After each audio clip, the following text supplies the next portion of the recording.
You're probably not going to have alcohol withdrawals when you stop drinking. Most people don't. But everybody is in fear of them. Why? It's because they can't tell the difference between the shakes from drinking too much alcohol for too long and the shakes from having an addiction and not having enough alcohol in their body. Everybody fears withdrawals, especially if they've been drinking. They got a high tolerance, they're afraid of withdrawals. They've been drinking for a long time, they're afraid of withdrawals. They're just getting into drinking alcohol, they're afraid of withdrawals. Withdrawals happen in most severe cases. It doesn't happen to most people, but it doesn't mean the symptoms and the realities aren't incredibly, incredibly dangerous. And the fact remains that alcohol withdrawal is not inevitable. Once again, a majority of people that have ever consumed a massive amount of alcohol or have been drinking for a very long time, 80, 90 years, are not going to have withdrawals. And that's because they're not going to develop a dependency or an addiction. That doesn't mean they've never gotten drunk or haven't blacked out before. That doesn't mean they don't drink every day. That doesn't mean they don't like alcohol a lot. It means that they haven't practiced some deep-rooted alcoholic behavior to such a degree where their body has started to assume that it's a natural fuel source and it's a necessity to live. You would know if you're going to have withdrawals. The fear of withdrawals is proof that you're probably not going to have them. I drank alcohol for 24 years, 16 at high risk, probably the way that you are, and then developed a high-functioning addiction to 30 shots a day for 2.5 years. And I'm telling you, there is a massive difference between feeling like crap because you drank too much last night and having actual physiological, neurological, biochemical withdrawals because you don't have your medicine.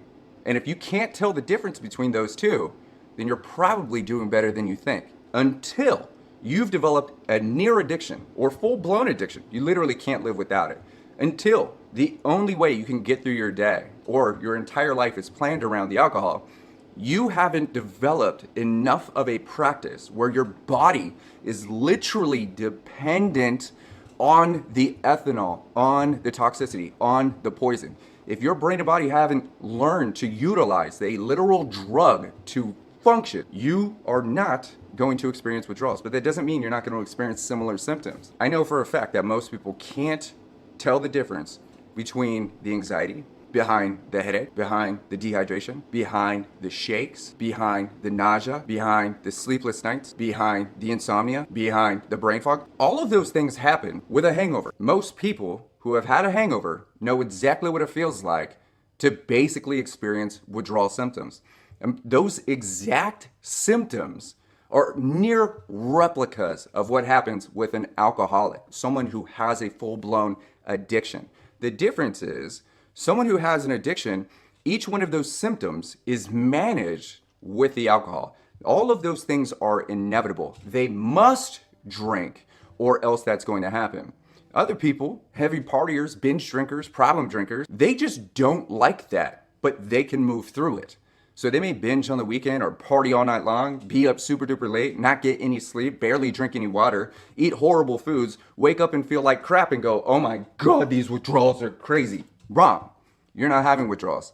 Actually, as a matter of fact, the guy in the corner that's been up all night long that still has a drink in his hand, he's the one that's preventing the withdrawals. You're very rarely going to see someone go through withdrawals unless it's an extreme circumstance. And if you haven't had withdrawals already, and you haven't experienced withdrawals since 8 hours since your last drink, you're probably not going to have them anyway. As a matter of fact, it's the fear of withdrawal that keeps people drinking for 5 to 10 more years.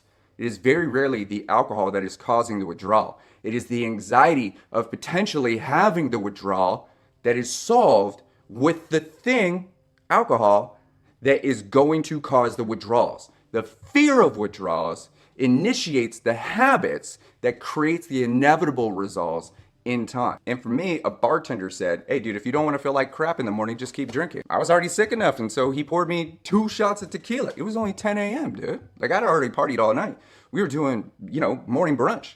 He's like, hey dude, here's a double shot of tequila, Patron, my favorite at the time. This is 10 years ago. And so I was like, oh, well, I don't want to feel bad. I'll just keep drinking. I was managing toxicity with more of the poison, thinking that that was actually solving my symptoms. Those symptoms are there because we're in danger.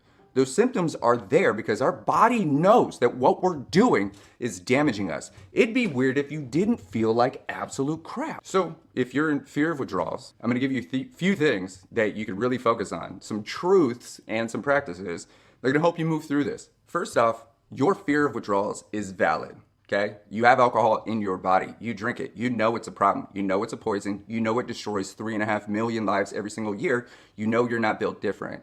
So those fears make absolute sense, but also they are amplified and exacerbated by the alcohol that you're afraid of. It's in your system for up to 4 days. So the anxieties and the fears and the emotions and the mood swings and the thoughts and the overthinking, overprocessing, over-delivering, those are amplified because there's poison in your veins. And here's the truth. Most people, if you're not in the top 8% of severe alcoholics, can just practice drinking less alcohol for a while. If you drink 10, practice drinking 9. If you drink 9, practice drinking 8. You drink 8, practice drinking 7.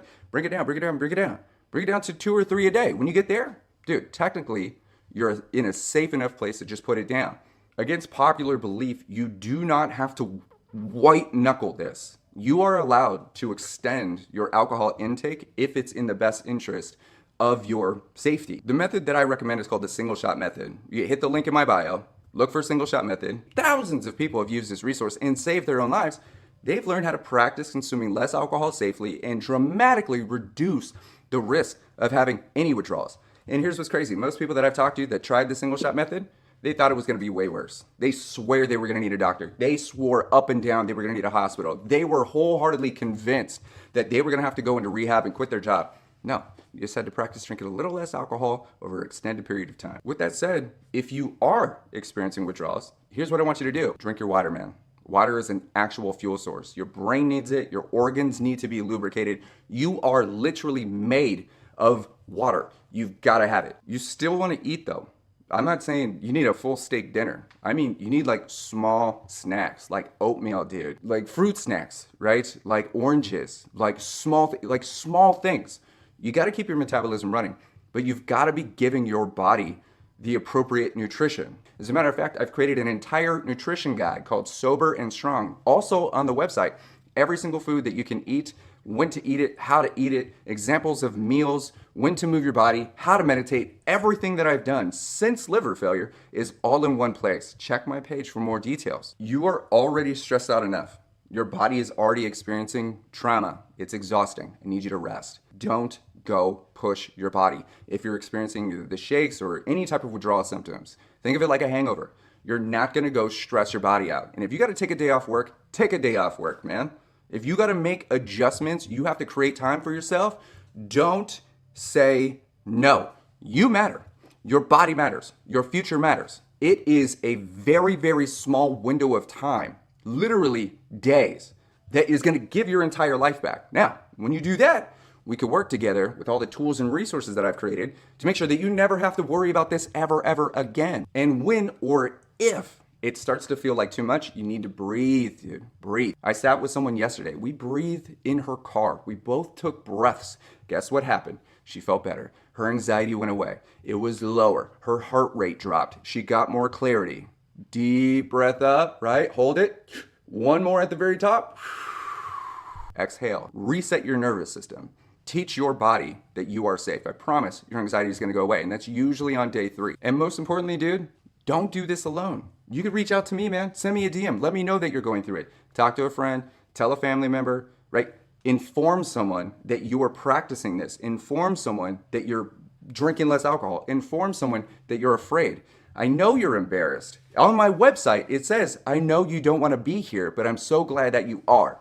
The best of us are embarrassed. The best of us have guilt. The best of us have shame. But that's not a good enough reason for you not to take care of yourself. So if you or someone you know is struggling in these spaces, you're ready for a community, you're ready for support, you're ready for something new, you want to get involved, you want to transform your brain, you don't just want to quit drinking, you want to become someone that couldn't imagine having another one. Take a look at my page, man. Come kick it with us. Grab the resource guide. Take a look at the book, dude. Join the program. It's all anonymous. It's all for you. Hell, I'll meet with you personally, dude. The point is that withdrawals and or the fear of withdrawals are not a good enough reason not to take care of yourself, man. I've been there. I've done that. I've experienced it. I've created all the tools and resources for you, and you're invited to Take advantage of them. I'll see you soon.